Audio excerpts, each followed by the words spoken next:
Matunog at kontrobersyal pa rin hanggang ngayon ang planong pagtatayo ng mga artificial intelligence-related hub sa bansa sa ilalim ng PAC-SILICA Initiative. Pero ayon sa Bases Conversion and Development Authority na siyang pangunahing implementing agency ng PAC-SILICA sa Pilipinas, makabubuti umano ito sa ekonomiya ng bansa.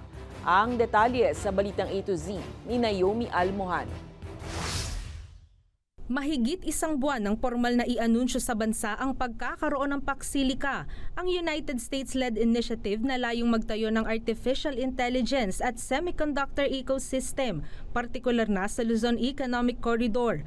Patuloy pa rin ang diskusyon ng publiko at mga eksperto sa motibo ng naturang inisyatibo. Una nang pinangambahan ng publiko ang tila pagtatayo umano ng data centers sa New Clark City, Tarlac. Paliwanag ng Bases Conversion and Development Authority, manufacturing ng components para sa data center ang gagawin ng Artificial Intelligence Hub at hindi pagtatayo mismo ng isang hyperscale data center.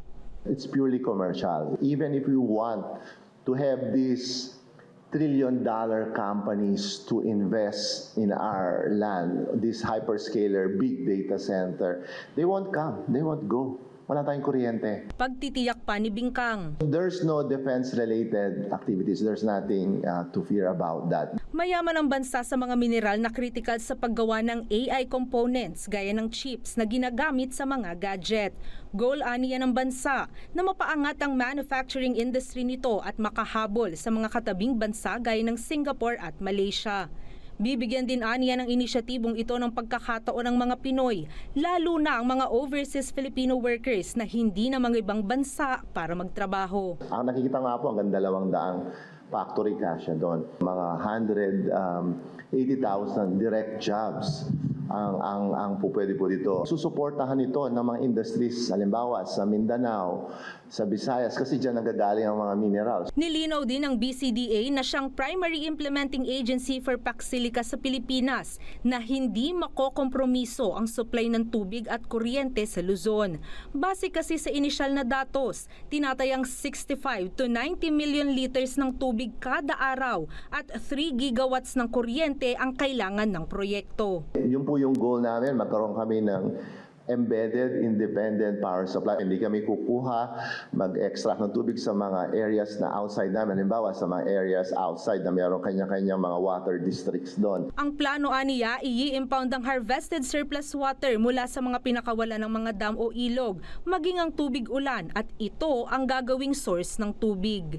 Habang master developer naman para sa source ng kuryente. Paliwanag pa ni Bingkang, properly aided umano ang mga komunidad at residenteng apektado o maaapektuhan ng kanilang proyekto. Meron na pong inallocate ang government po doon na ancestral domain, nasa 15,000 hectares. Meron po kaming ibibigay na financial assistance, livelihood program at iba pong tulong. Sa kabila ng mga ito, patuloy ang panawagan ng mga komunidad na matatamaan ng PAC-SILICA Initiative at ng mga environmentalist na kanselahin ang implementasyon nito.